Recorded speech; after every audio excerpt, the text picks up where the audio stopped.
ভগবান কৃষ্ণ, যিনি বিশ্বরূপ ধারণ করেছিলেন, তিনি কেন এক কাঠের মূর্তিতে নিজেকে স্থাপন করলেন? কেন নেই তার হাত পা? এবং কেন লক্ষ লক্ষ মানুষ প্রতি বছর টেনে নিয়ে যান তার রথ? নমস্কার বন্ধুরা, কৃষ্ণকথা ইউটিউব চ্যানেলের আরো একটি নতুন ভিডিওতে আপনাদের সবাইকে স্বাগতম। সনাতন ধর্মের সঠিক দিগদর্শন আপনাদেরকে জানানোই আমাদের চ্যানেলের মূল উদ্দেশ্য। আজ আমরা জানব জগন্নাথ দেবের রহস্য, কৃষ্ণের রূপান্তর আর রথযাত্রার গভীর আধ্যাত্মিক তাৎপর্য। জগন্নাথ দেব শুধু এক দেবমূর্তি নন, তিনি অনন্ত রহস্যের আধার। তিনি হলেন কৃষ্ণ, ভগবানের এমন এক রূপ যার মধ্যে গোপন আছে পৌরাণিক ইতিহাস, গভীর দর্শন এবং চিরন্তন ভক্তির প্রতিফলন। কেন ভগবান কৃষ্ণই হয়ে উঠলেন জগন্নাথ? দ্বারকা নগরী, যেখানে কৃষ্ণ শাসন করতেন, সেখানেই একদিন ঘটে মহাপ্রলয়ের ইঙ্গিত। মহাভারতের যুদ্ধ শেষে কৃষ্ণ তার লীলা সমাহরণ করেন, কিন্তু কিংবদন্তি বলে কৃষ্ণ যখন বনভ্রমণে ছিলেন তখন এক জড়ভে কাঠুরে জরা ভুলবশত কৃষ্ণের পদদেশে তীর মারে।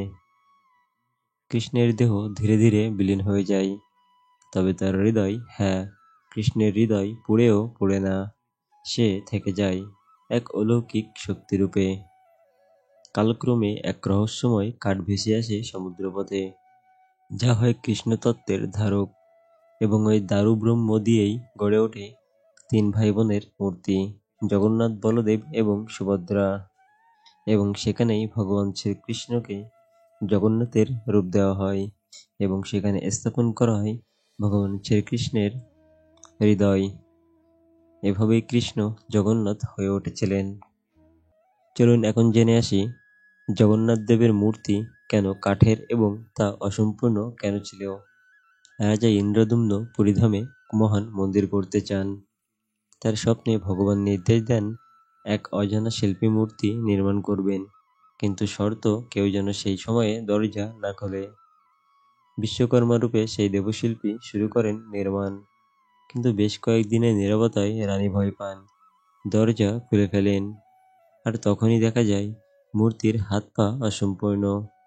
রাজা হতাশ হন, কিন্তু ঐশ্বরিক স্বপ্নে তিনি বার্তা পান, যেভাবে আমি তৈরি হয়েছি সেভাবেই আমি পূর্ণ। এই মূর্তি আসলে বোঝায় আমরা ঈশ্বরকে সবসময় সম্পূর্ণরূপে বুঝতে পারি না। ঈশ্বর আমাদের মতো মানুষের আকৃতি নিয়ে এলেও তার সত্তা সীমাহীন। তাই এই অসম্পূর্ণ মূর্তিতেই ভগবান জগন্নাথ দেব সারা বিশ্বের মানুষের মঙ্গল করেন। তো এখন আমরা জানব রথযাত্রা কেন পালন করা হয়।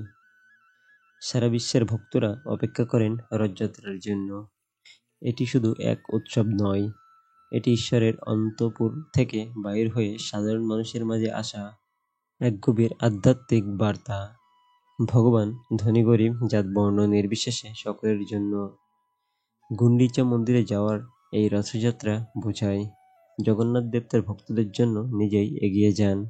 শ্রী চৈতন্য মহাপ্রভু এই যাত্রাকে ভক্তি সঙ্গীত ও ভাবসমুদ্রের উৎসব করে তুলেছিলেন। তার আবেগে কাঁদত রথ, নাচত পথ। মূলত ভগবান জগন্নাথ দেব তার মাসির বাড়িতে যাওয়ার উদ্দেশ্যেই বেরোন।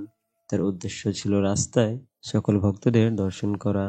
ভক্তরা সবসময় তাকে মন্দিরেই দর্শন পেত এবং ভগবান সেখান থেকেই তাদের প্রার্থনা শুনতেন এবং সেই অনুযায়ী তাদেরকে ফল প্রদান করতেন।